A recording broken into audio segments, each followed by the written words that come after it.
So you smooth out the ball of clay as much as you can, doesn't have to be perfect, and then press your thumb into the ball of clay until you can almost feel it in the palm of your other hand, and then you start to pinch out the clay with your forefinger and thumb. Instead of using the tip of your forefinger and thumb, you pinch with your fingers straight. And some people prefer to have their thumb in the pot and pinch going around with the thumb in the pot, but I have quite weak wrists. I've got carpal tunnel, so I can't, my wrists aren't very strong, so I tend to start off with 2 fingers in the pot until it's opened up a bit, and then I switch and put my thumb in there, but carry on with straight forefingers and thumbs, pinching the clay out until you've got a rough bowl shape.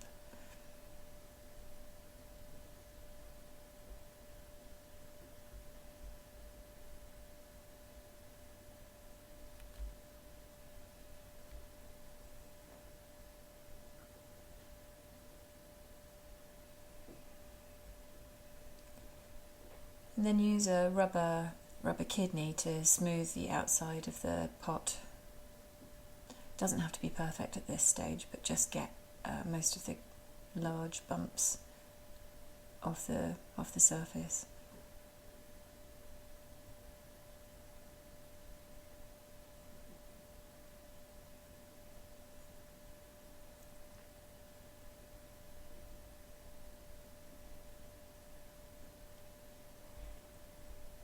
Then if you want to make the pot a bit taller, you can make a coil of clay and add that to the top rim.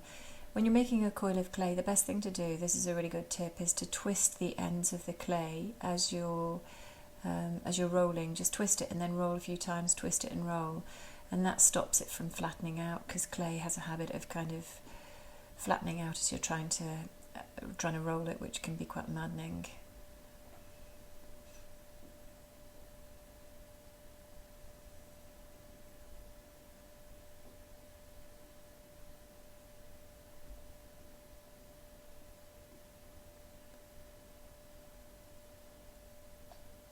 So just put it on the rim of the pot just to get the right length, and then using a knife or a needle tool, cut it diagonally, cut the clay diagonally.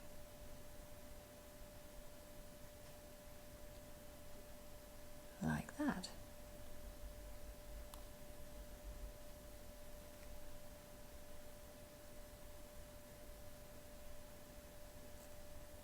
If you cut it square, the join won't be quite so, but if you cut it diagonally, the join is a bit stronger.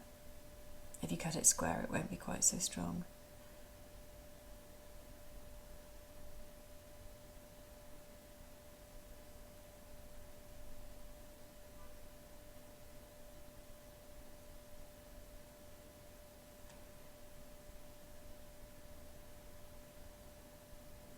And then slip and score the top edge of the pot and also the underside of the coil that's going to join with the pot.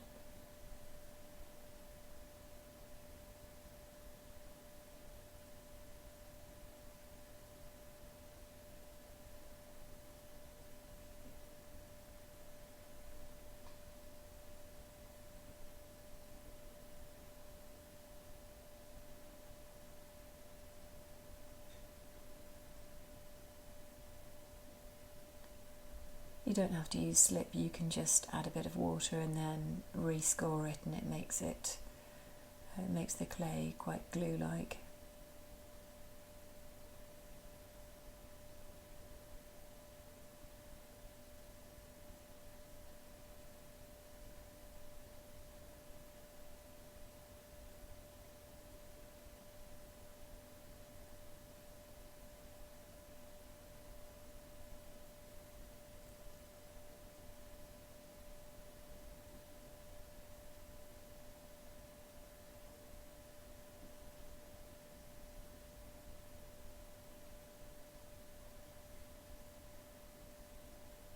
And then slip and score the end pieces of the coil.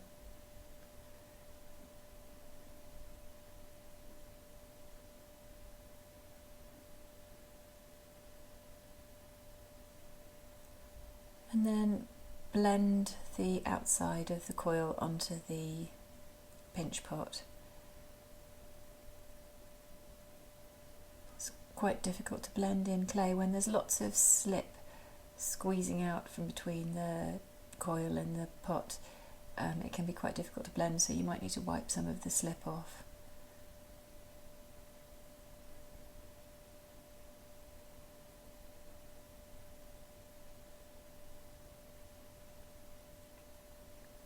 And then blend the inside as well. You can use your thumb or a wooden tool, whichever's easiest.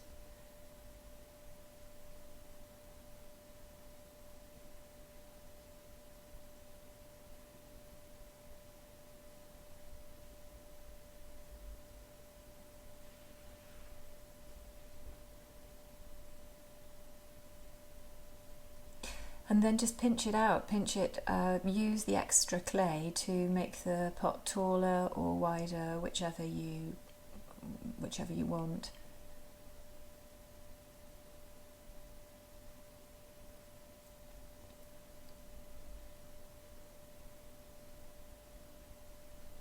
And then you can use a metal rib tool. I'm using a plastic card there. I think it might even be a travel card that I'm using. Just something relatively rigid to smooth off the surface bumps.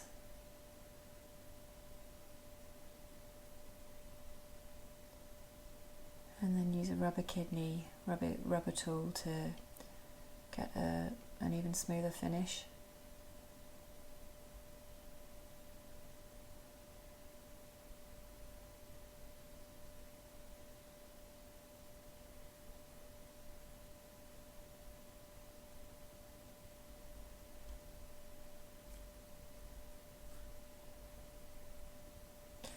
So then let it go leather hard. I think I left this a couple of days in a loosely wrapped in a plastic bag. I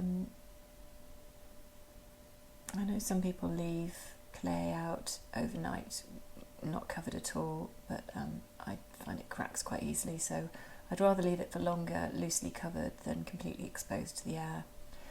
And then when it's leather hard, use a shredding tool to scrape off the bumps and lumps from the outside.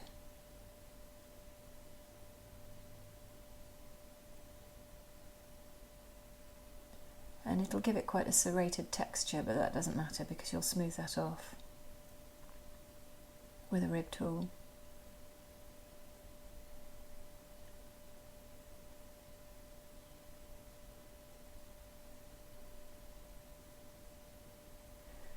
So at this point it looks a bit like a walnut whip, which is probably not what you're going for.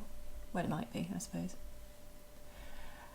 And then again use the plastic card or the metal rib or whatever you've got to take out the rough texture of the shredding tool.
So yeah, that's my oyster card actually, as I guess it must have just been handy. So if you're a user of London Transport, you'll know what that is. And then you can use a long shredding tool to scrape off the bumps and lumps on the inside.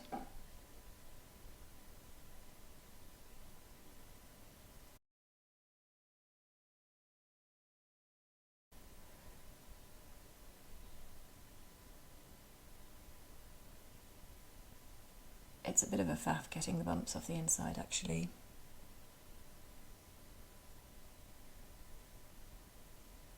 Just takes a bit of patience.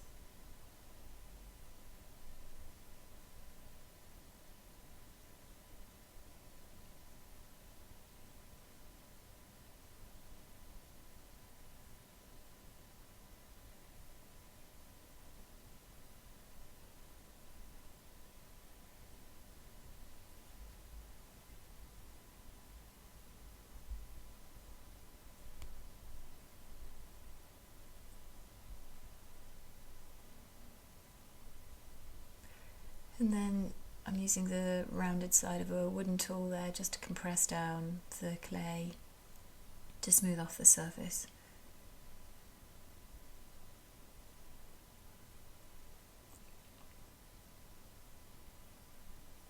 You can get a really nice smooth finish.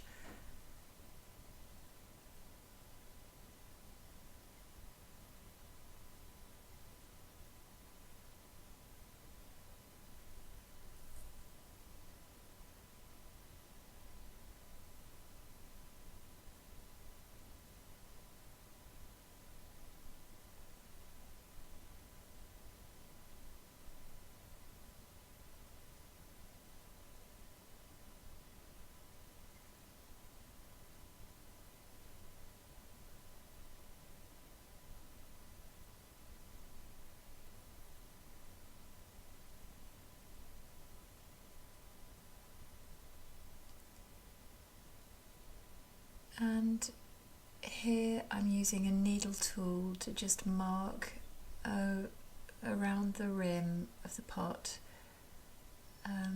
a level.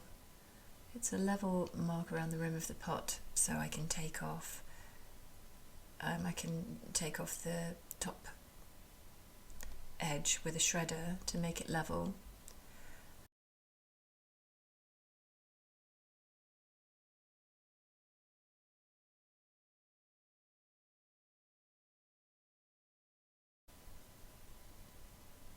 It can feel a bit unnerving using the shredder on the top edge, but it smooths off again with the rounded side of a wooden tool.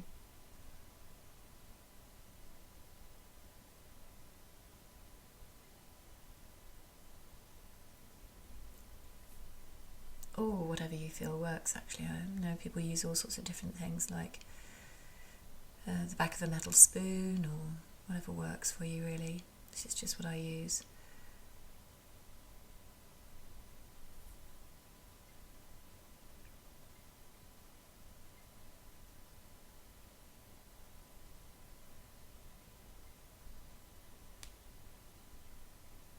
And then just get a nice smooth finish with the rubber rib.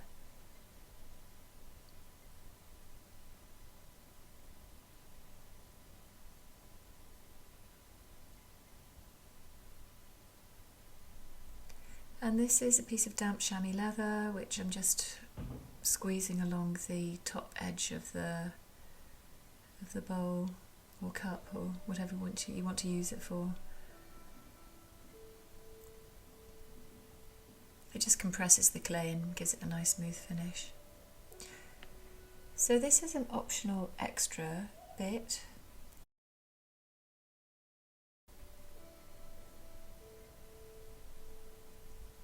This is putting a foot ring on the bottom of the cup, which you don't have to do, but it's quite a nice little detail. So you roll out a coil and just repeat the process that you did really when you added it to the top rim. Cut it diagonally.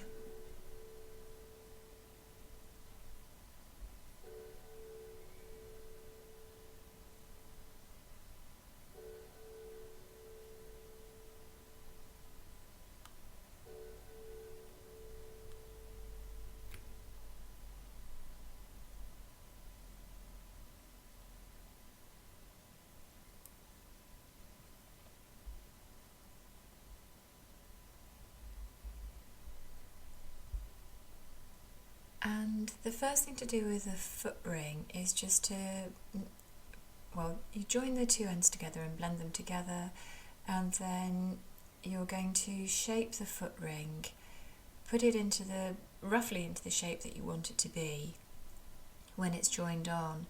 So on the first, just after you've made it, you shape it, and then you leave it positioned, just pop it onto the underside of the cup, and then leave it overnight, wrap it up in a plastic bag with the body of the cup, so that they dry out. So the reason that the levels of moisture in the ring and the cup are pretty similar.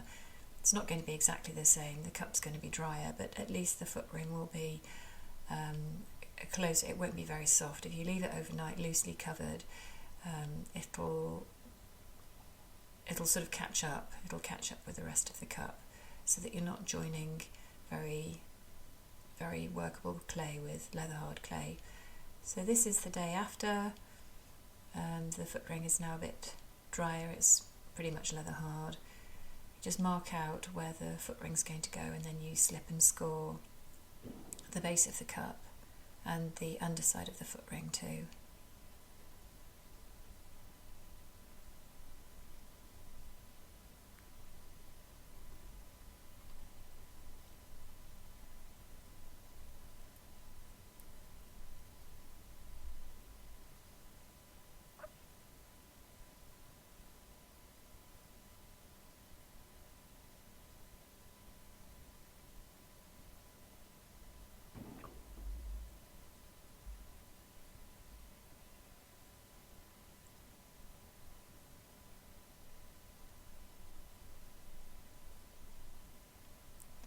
And that will stick pretty well with the slip, and then just use the back of a wooden tool to blend the cup, the foot ring into the cup.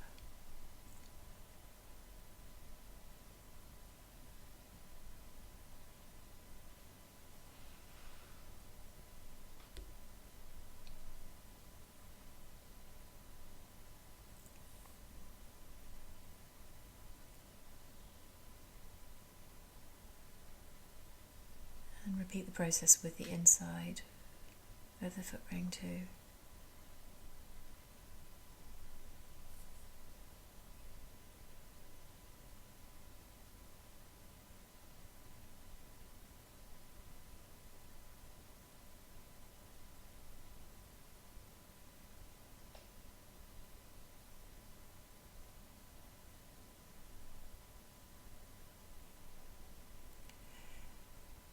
And then use a rubber rib to smooth out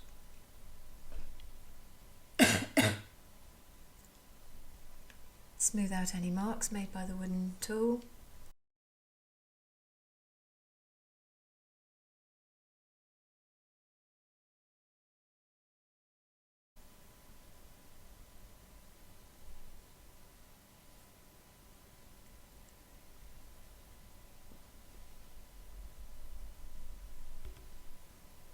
And then again, I would recommend leaving it overnight again, wrapped in a bag, just to make sure that the foot ring is well and truly attached. And then you use a shredder to take off any uneven bumps, and then just tidy it up with the wooden tool and the rubber rib.